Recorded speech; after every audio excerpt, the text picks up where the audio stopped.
O Brasil relembra o 15 de novembro, amanhã, como o dia da proclamação da República. Para falar desse assunto, entrevisto o pesquisador, o professor José Carlos Martins, aqui do município de Campo Formoso. O que é que se comemora nesta data, 15 de novembro? O dia 15 de novembro foi quando se instalou a forma federativa do governo republicano no Brasil. Foi quando foi proclamada a República. Temos ciência que até esta data o Brasil era comandado pela uma monarquia, tendo como imperador Dom Pedro II. Então, a partir dessa data, nós deixamos de ser uma monarquia e passamos a ser uma república federativa. E nosso governo passou a ser o regime presidencialista. Mas vamos aí às causas, Daniel, ouvintes, que levaram ao acontecimento da proclamação da República. A partir de 1870, com o término da Guerra do Paraguai, já vieram aqueles militares que participaram dessas lutas, em qual o Brasil foi vitorioso, já vieram com pensamentos diferentes. O Exército deveria ter uma valorização maior, o que não acontecia no período da monarquia. Uma das causas. No final da década de 1880, a monarquia brasileira estava passando por uma decadência, né? A situação do país econômica e social estava bastante degradante. E aqui e acolá se ouvia reclamos e anseio por parte do povo brasileiro. Os membros da Igreja Católica, que sempre teve uma influência enorme, não só no Brasil, como em todo o mundo, reclamavam bastante da ingerência da monarquia nos assuntos da Igreja, nos assuntos religiosos. Outra causa. A monarquia, em outros países, também já estava no seu final, ou já tinham caído. Nos Estados Unidos já tinha passado, e outros países da Europa também que já tinham deixado de lado o sistema monárquico. Uma causa também que levou a esta situação, os grandes fazendeiros conservadores aqui do Brasil ficaram bastante chateados com Dom Pedro II com o acontecimento da abolição da escravatura.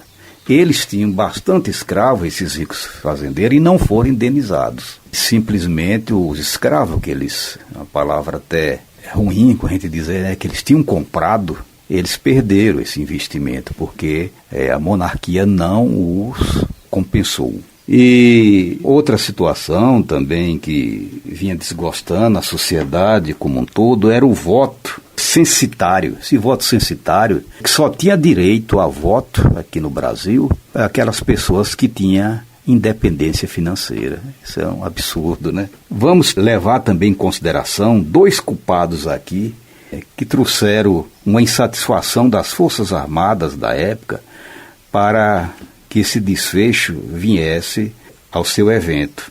Foi o Conde Deu e o Visconde de Ouro Preto. Essas duas figuras de grande projeção na época do Império, eles não se assimilavam bem com o exército da época do Império. Então, trouxe também essa consequência, essa insatisfação. Em relação ao governo provisório que foi instalado no Brasil, como foi esse governo à época? Nós sabemos que o mentor, o que encabeçou a proclamação da República foi o então Marechal Deodoro da Fonseca, que tinha sido ex-combatente na Guerra do Paraguai, tinha se distinguido, né? Então ele foi o mentor, porque ele tomou conhecimento, como outros membros de destaques das Forças Armadas, que Dom Pedro II de Bragança iria retaliá-lo porque eles estavam censurando a monarquia. Eles tinham certeza que já estavam sendo perseguidos e poderiam ter consequências maiores. Aí, antes que isso acontecesse, Marechal Deodoro reuniu uma tropa, a grande parte do exército lá do Rio de Janeiro, e se dirigiu para a Praça da Aclamação, hoje Praça da República, lá no Rio de Janeiro, e em frente ao quartel-general, onde estava reunido os ministros do governo monárquico, que eram presididos por uma espécie de primeiro-ministro, que era o Visconde de Ouro Preto, e lá fizeram um cerco em frente àquele quartel, e de lá eles não saíram se o regime não deixasse de existir. Então houve uma negociação, e no mesmo dia não houve reação, eles realmente entregaram o poder, a monarquia caiu e foi instalado o governo provisório. Aí aconteceu o seguinte: na mesma noite, esse governo provisório foi formado, tendo como presidente o Marechal Deodoro da Fonseca, vice-presidente Floriano Peixoto, e alguns ministros que merecem serem lembrados, como Quintino Bocaiúva, Benjamin Constant, Rui Barbosa, Campos Salles, né? Foram alguns ministros de relevância que nós mencionamos, que foi o governo provisório que foi formado. Já no dia 17, foi baixado um documento que Dom Pedro, com a família imperial, tinham 24 horas para deixar o Brasil. Eles sentiram, o governo monárquico, que não tinha poder de reação. Se as forças armadas estavam todas contra o imperador, né? Aí prometeram a ele que ele receberia 5 contos de réis para o seu restabelecimento lá, para onde ele fosse, no caso Portugal, né? Ele não aceitou este valor, nem valor nenhum. Ele concordou que deixaria o Brasil, como assim fez. No outro dia, de madrugada, ele, juntamente com a família imperial, deixaram o Brasil. A única coisa que ele pediu foi que o desse uma porção de terras do Brasil para que ele colocasse no seu travesseiro, para quando fosse o seu leito de morte, ele repousasse a sua cabeça, como lembrança do Brasil. E aí a família imperial saiu do Brasil completamente expulsa, né? Podemos dizer assim, né? E foi instalado esse governo provisório com esses membros aí que eu lhe falei. E o que essa proclamação da República trouxe, refletiu aqui no contexto de Campo Formoso? Como foi em Campo Formoso? O que acontecia naquela época aqui no município?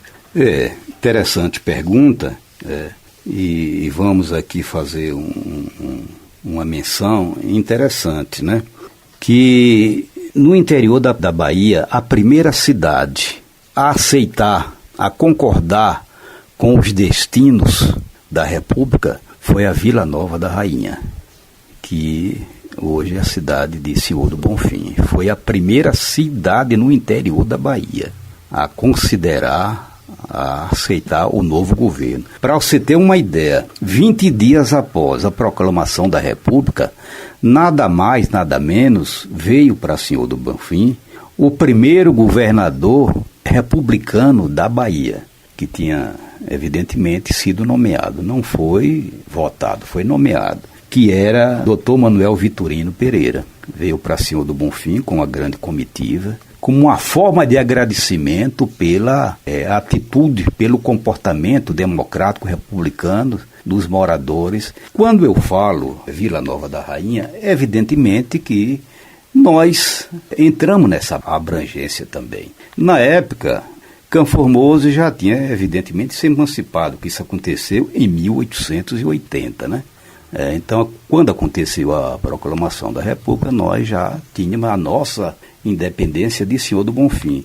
Mas ainda éramos uma comarca, nós ainda tínhamos muitas ligações de dependência com o Senhor do Bonfim. E, como eu disse aqui há pouco, todos os intendentes tiveram seus mandatos desfeitos, as câmaras de vereadores, que eram os conselhos, todo mundo em município nenhum deixou de existir. Aí foram criados. Aqui em caso de Campo Formoso, eu peguei numa ata antiga aí, que no 7 de março de 1890 foi dissolvida a Câmara Municipal de Campo Formoso. Que essa Câmara também ela não tinha sido escolhida através de voto, eles tinham sido nomeados, como também o intendente. Aí eles também caíram. Aí foi criado, foram nomeados novos conselheiros, novos vereadores e novo intendente. Então, como ressonância da proclamação da República, nós tivemos essa circunstância. Teve um papel relevante aqui na região, que ele era um republicano de primeira hora, o Dr. José Gonçalves, que ele tinha sua influência política em toda essa região aqui, né, norte da Bahia, e principalmente Campo Formoso, né, Senhor do Bonfim, Campo Formoso. Então, Campo Formoso era politicamente vinculado a ele, Zé Gonçalves, né, e abraçou essa causa na primeira hora, né, quando os telegramas, naquela época não tinha telefone, quando os telegramas começaram a chegar, que Dom Pedro II de Bragança já não era mais o imperador do Brasil, que agora já era um novo governo. Houve solta de fogos aqui na cidade, na vila de Campo Formoso, né, solta de fogos, alegria, o povo festejando. O povo não sabia nem como é que iria ser, mas não deixou de ser uma novidade. E por ter a concordância de uma pessoa que tinha grande influência política regional aqui na região, todos também acharam que nós estaríamos no bom caminho. E como de fato aconteceu, né? Com a proclamação da República, nós passamos a escolhermos os nossos dirigentes. A prova disso é que em dezembro de 1892, isso 3 anos após a proclamação da República, nós tivemos eleições municipais em Campo Formoso, que antes não se tinha, né? E foi escolhido como nesse caso, segundo intendente, que o primeiro tinha sido nomeado, que era o José Lopes de Carvalho e Silva, né? O segundo já foi pelo voto dos poucos eleitores que existiam no município de Campo Formoso. E esse cidadão era José Joaquim da Silva Meirelles, que foi eleito já pelo voto do povo. E novos conselheiros também. Então tivemos essa novidade, que levou para julgamento do povo, para a escolha do povo, a escolha dos seus dirigentes, que não deixou de ser realmente um grande impacto na vida social de todos nós.